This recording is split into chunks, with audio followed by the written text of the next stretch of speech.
பொதுவாக அரசியல் அப்படின்னு சொல்லி நம்ம எடுத்துக்கிட்டோம்னா சமகாலத்தில் நம்ம என்ன பார்க்குறோமோ அதுதான் நம்முடைய அரசியல். ப்ரீவியஸாக அப்படின்னு சொல்கிறது நம்மக்கிட்ட இல்லவே இல்லை. ஆனால் ரொம்ப ப்ரீவியஸாக அப்படின்னு சொல்கிறது நம்மக்கிட்ட இருக்கும். புரியலைல்ல? புரிய வைக்கிறதுக்கு தான் இந்த ஒரு டாபிக். இது ஆழமான அரசியல் சதுரங்கம்.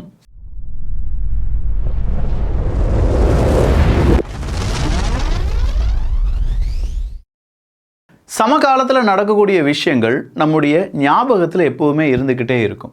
ஆனால் அதே நேரத்தில் 5 வருஷத்துக்கு முன்னாடி இல்லை ஒரு 10 வருஷத்துக்கு முன்னாடி நடந்த சம்பவங்கள் நம்முடைய ஞாபகத்துக்கு வருமானு கேட்டால், என்னடா அந்த தலைவர் நம்மகிட்ட அப்படிலாமா சொன்னார்? நெகட்டிவ் நம்முடைய ஞாபகத்துக்கு இருக்கலாம், ஆனால் பாசிட்டிவ் நம்முடைய ஞாபகத்துக்கே இருக்காது. ஆனால் அதே நேரத்தில் 30 வருஷத்துக்கு 50 வருஷத்துக்கு முன்னாடி இருக்கக்கூடிய தலைவர்களை பற்றி நம்மகிட்ட சொல்லக்கூடிய சில விஷயங்கள் நம்ம ஞாபகத்திலே இருக்கும். உதாரணத்துக்கு ஓட்டு போட போகிறீங்க, கடைசியாக ஒரு மாதம் கேம்பெயின் பண்ணுவாங்க பார்த்தீங்களா?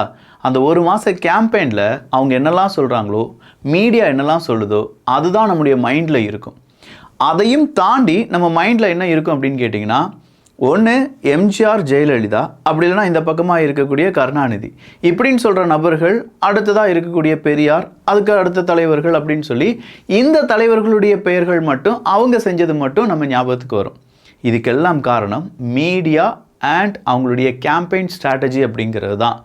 ஸோ திமுகவினுடைய கேம்பெயின் ஸ்ட்ராட்டஜி நீங்கள் எடுத்து பார்த்தீங்கன்னா, அவங்களுடைய கேம்பெயின் எல்லாமே அடித்தட்டு மக்கள் என்ன யோசிப்பாங்க அப்படிங்கிறதும், அதே நேரத்தில் எதிர்கட்சியாக இருக்கக்கூடிய பாஜகவாக இருக்கட்டும், அதிமுகவாக இருக்கட்டும், அவங்க என்ன தவறுகளை செய்தார்கள் அப்படிங்கிறதையும் ரொம்ப சிம்பிளாக ஈஸி வேர்ட்ஸில் ஐடென்டிஃபை பண்ணி அதை மக்கள் மத்தியில் கொண்டு போவாங்க.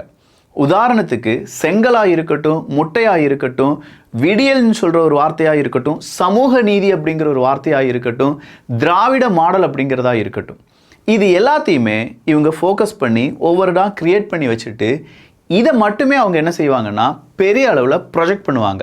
பட் இந்த இடத்துல சில நேரங்களில் திமுகவுக்கும் ஃபெயிலியர் வந்திருக்கு. உதாரணத்துக்கு அப்பா ஒரு வார்த்தையை விட்டு பார்த்தாங்க, மக்கள் எல்லாரும் அதை ட்ரோல் மெட்டீரியலாக மாற்றினால அதை அப்படியே விட்டுட்டாங்க. பட் திராவிட மாடல், சமூக நீதி அப்படிங்கிறதெல்லாம் பல வருடங்களாகவே இருக்கக்கூடிய சில விஷயங்கள் தான். அதுலேயும் சமூக நீதி அப்படிங்கிற வார்த்தை இன்றைக்கி கூட பாருங்களேன், ஹாஸ்டல் எல்லாத்துக்குமே இனிமேல் தலைவர்களுடைய பெயர் இருக்காது, சமூக நீதி அப்படிங்கிற ஹாஸ்டல் பெயராக இருக்கும் அப்படின்னு சொன்னாங்க. நாங்கள் என்ன கேட்குறோன்னா, எதற்கு இந்த பஸ் ஸ்டாப்பாக இருக்கட்டும், ரயில்வே ஸ்டேஷனாக இருக்கட்டும், மார்க்கெட்டாக இருக்கட்டும், இது எல்லாத்தையுமே பல தலைவர்கள் பெயரில் அழைக்கிறீங்க? அதையும் சமூக நீதி அப்படின்னு சொல்லிடலாமே. சமூக நீதி நூலகம், இந்த சமூக நீதி பயிலரங்கம் இப்படின்னு சொல்லிட்டா நல்லா இருக்குமே. இதை நம்ம கேட்கலாம். பட் இதை கேட்டாலும் அரசியல்வாதிகள் அப்படிலாம் விட்டு கொடுக்க மாட்டாங்க. ஏன் அப்படின்னு நான் சொல்லிடுறேன். இதை தான் நான் சொன்னேன். இப்போ நடந்த சம்பவங்களை பேசுவதற்கு அங்கே தலைவர்கள், கேம்பெயின், மீடியா இருக்குது. 30 வருஷத்துக்கு முன்னாடி நடந்த அந்த தலைவர்களை பற்றி பேச வைப்பதற்கு தான் நாம் புழங்கக்கூடிய இடங்கள் இருக்குது பார்த்தீங்களா? Market, school, colleges, libraries, railway station, இங்கெல்லாம் தலைவர்களுடைய பெயரை வச்சுருப்பாங்க. இந்த தலைவர்களுடைய பெயரை நம்ம மனதளவில் அவங்க விதைத்து விட்டு, அவங்களால தான் இந்த கட்சி வந்துச்சு அப்படின்னு சொல்லி இன்பிட்வீன் நடந்த துரோகங்களையும், இன்பிட்வீன் நடந்த பல நெகட்டிவ் விஷயங்களையும் மறக்க வச்சு இப்போ என்ன நடந்துகிட்ருக்கு அப்படிங்கிறத மட்டுமே ஃபோக்கஸ் பண்ணுவாங்க. இது ஒரு ஸ்ட்ராட்டஜி. அப்படின்னா வேறொரு முக்கியமான ஒரு ஸ்ட்ராட்டஜி இருக்குது. அந்த ஸ்ட்ராட்டஜியை இப்போ அதிமுக கையில் எடுத்திருக்காங்க. ரொம்ப ஸ்பீடாக கேம்பெயின் பண்ணுறது, அதே நேரத்தில் எதிராக இருக்கக்கூடிய திமுகவை எதிர்த்து பேசுவது அப்படிங்கிறது மட்டும் இங்கே கேம்பெயினாக எடுத்துக்கொள்ளப்படுகிறது.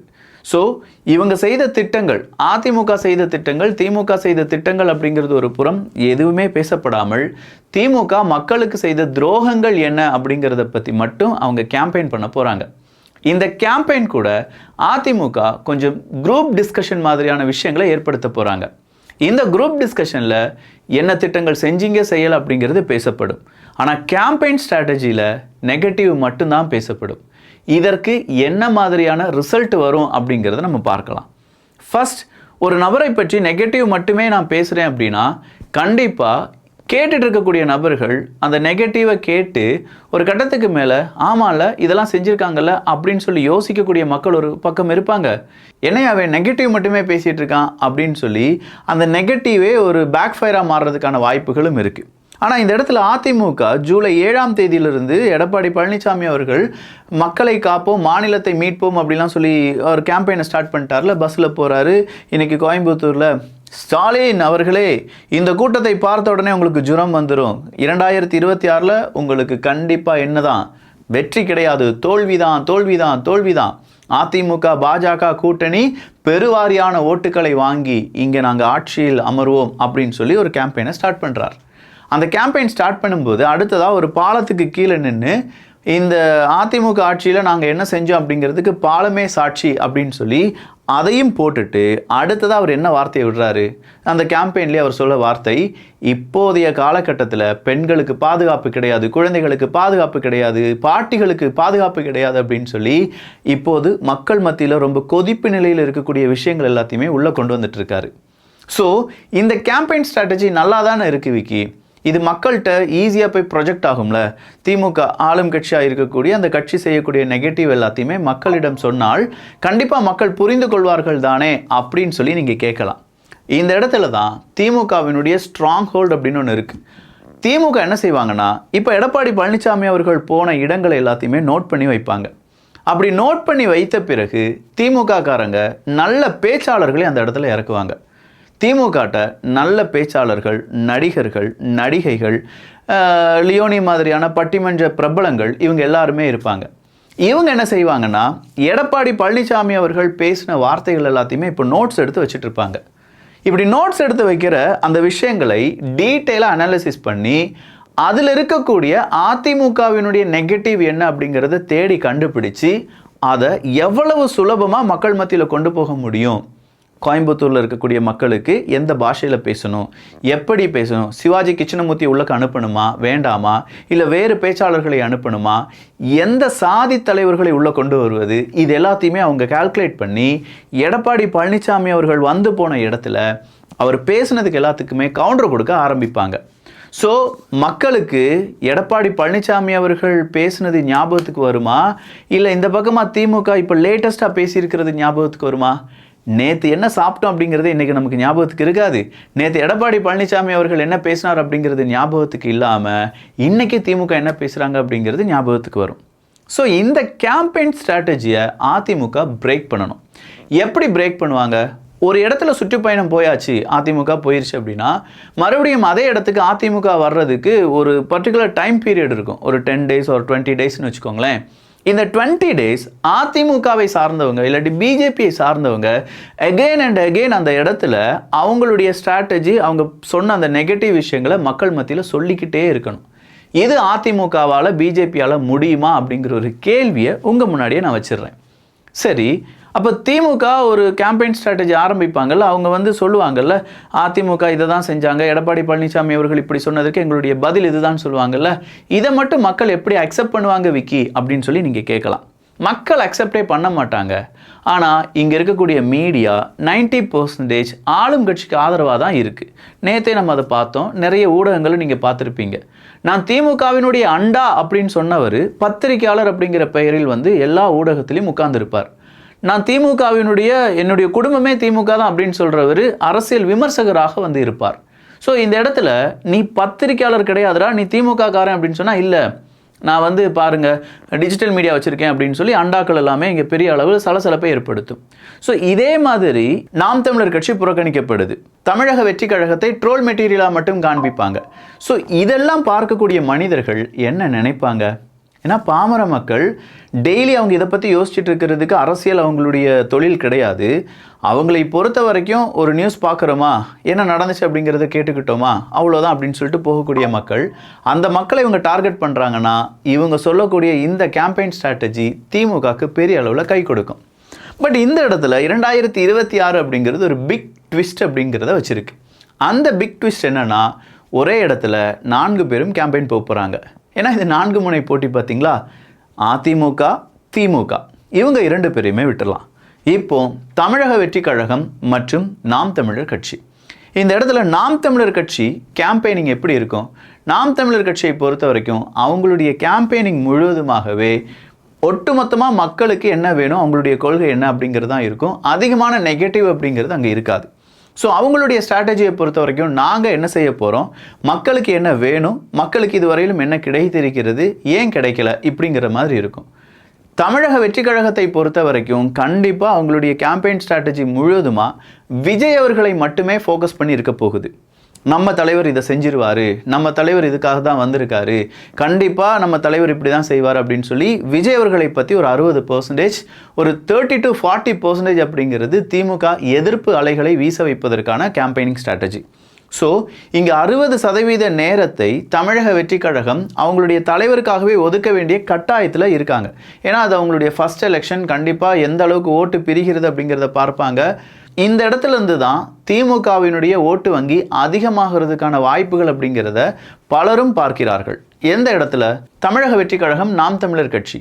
இதில் இரண்டிலையுமே மைனாரிட்டிஸ் அப்படின்னு சொல்லக்கூடிய, அது சாதி அடிப்படையிலாக இருக்கட்டும் இல்லாட்டி மதத்தின் அடிப்படையிலாக இருக்கட்டும், இவங்க 2 பேருமே கொஞ்சம் ஓட்டுகளை வாங்கிடுவாங்க.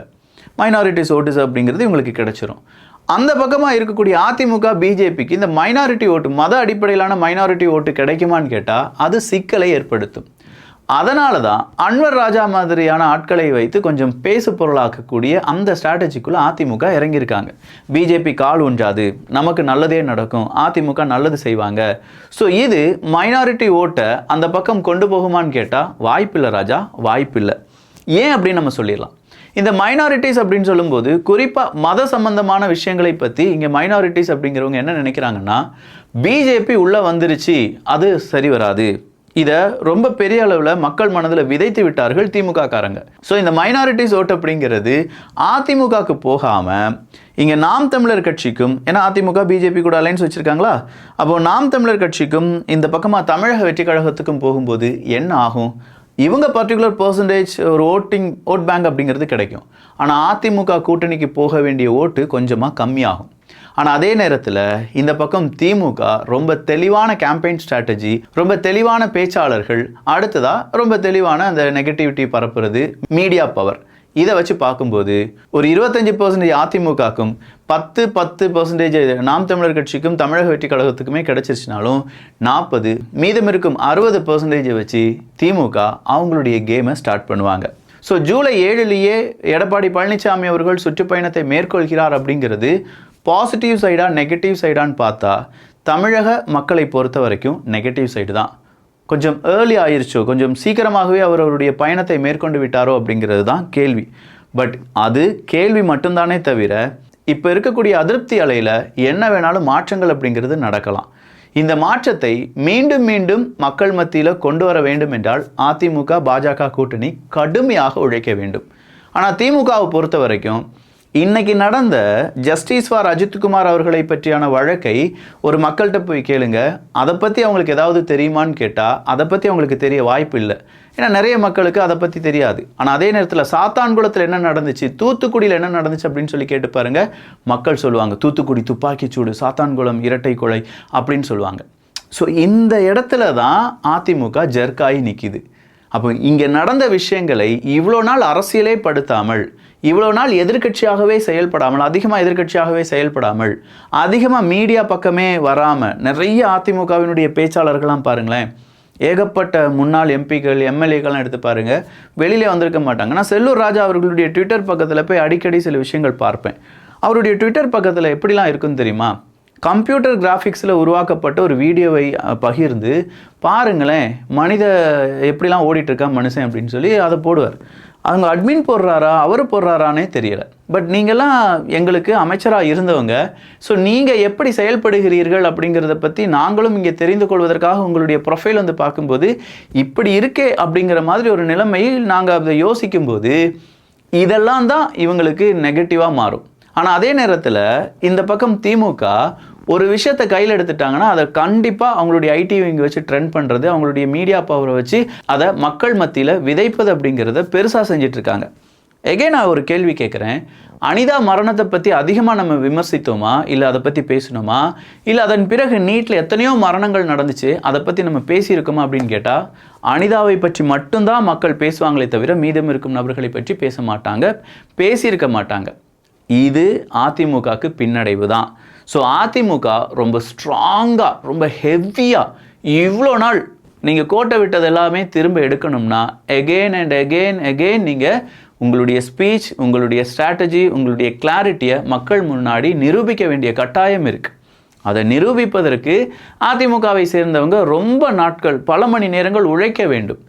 1 மணி நேரம் வேணாம், நம்ம இப்போ கேம்பெயின் பண்ண வேண்டாம், இல்லை நம்ம போய் அந்த வீட்டை பார்க்க வேண்டாம், அங்கே இருக்கக்கூடிய கஷ்ட நஷ்டங்களை கேட்க வேண்டாம் அப்படின்னு நீங்கள் நினச்சிட்டிங்கன்னா திமுக அதை சூப்பராக அறுவடை செஞ்சுட்டு போயிட்டே இருப்பாங்க. இந்த இடத்துல 2 கட்சிகளை சொன்னேன். ஒன்று நாம் தமிழர் கட்சி, இன்னொன்று தமிழக வெற்றி கழகம். இப்போ நாம் தமிழர் கட்சியில் பேச்சாளர்கள் அப்படிங்கிறதுக்கு எந்த விதமான தட்டுப்பாடும் இருக்க போகிறது கிடையாது. ஆனால் அதே நேரத்தில் அவங்களுடைய ஒரு கொள்கையை ஒரு பெரிய ஒரு எதிரியாக காண்பித்து ப்ரொஜெக்ட் பண்ணி நாம் தமிழர் கட்சி நமக்கு எதிரி அப்படின்னு சொல்கிற அளவுக்கு கொஞ்சம் நபர்கள் மனதில் ஊடுருவ சில விஷயங்கள் செய்யப்பட்டு விட்டன. அதை வெளியில் எடுத்து மறுபடியும் நாம் தமிழர் கட்சியினுடைய ஓட்டுக்களை அதிகப்படுத்துவது அப்படிங்கிறது நாம் தமிழர் கட்சியினுடைய தம்பிகளுக்கு அதுவும் ஒரு குதிரை கொம்பு தான். காரணம், அட்லீஸ்ட் திமுகட்ட மீடியா பவர் இருக்குது, அதிமுகட்ட கொஞ்சம் பணபலம் இருக்குது, அதை வச்சாவது ஏதாவது செஞ்சிருவாங்கன்னா நாம் தமிழர் கட்சியிட்ட கொள்கை மட்டும்தான் இருக்குது. நாம் தமிழர் கட்சியிட்ட இளைஞர்களுடைய அந்த ஒரு படை மட்டும்தான் இருக்குது. அதையும் ஓட்டுக்களாக எப்படி நாம் தமிழர் கட்சி மாற்றப் போகிறது அப்படிங்கிறது நாம் தமிழர் கட்சிக்கே நம்ம விட்டுறலாம். தமிழக வெற்றி கழகத்தை எடுத்த வரைக்கும் விஜய் அவர்கள் மட்டும்தான் நமக்கு தெரிகிற ஃபெமிலியர் ஃபேஸ்.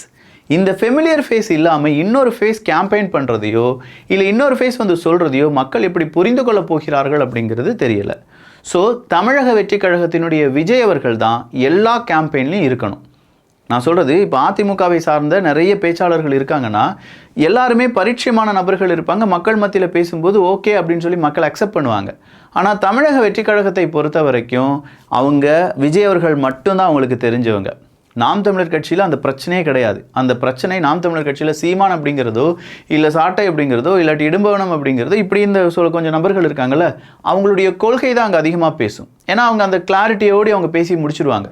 ஆனால் தமிழக வெற்றி கழகத்தை பொறுத்த வரைக்கும் அந்த கிளாரிட்டி இன்னும் பேச்சாளர்கள் மத்தியில் தெரியலை. எக்ஸப்ட் அந்த ஒரு நபர் ராஜ்மோகன் அவர்கள், மீதம் இருக்கும் நபர்கள் எல்லாம் பேசுகிறாங்க, நான் இல்லைன்னு சொல்லலை. பட் அந்த கிளாரிட்டி மிஸ் ஆகுது. தமிழ் வார்த்தைகள் ப்ரொனன்சியேஷன் அப்படிங்கிறது மிஸ் ஆகுது. அந்த கான்செப்ட், அவங்க காமெடி பேசுகிறாங்களா சீரியஸாக பேசுகிறாங்களா அப்படிங்கிறது மக்கள் மத்தியில் எடுபடுமாங்கிறது தெரியலை. என்ன கைத்தட்டுலாம் கேட்குதே விக்கி, தமிழக வெற்றி கழகம் பெரிய அளவில் ஏதாவது பேசுனாங்கன்னா கைத்தட்டுறாங்களே அப்படின்னு கேட்டால் அவங்க கைத்தட்டுவாங்க. எப்போ கைத்தட்டுவாங்க?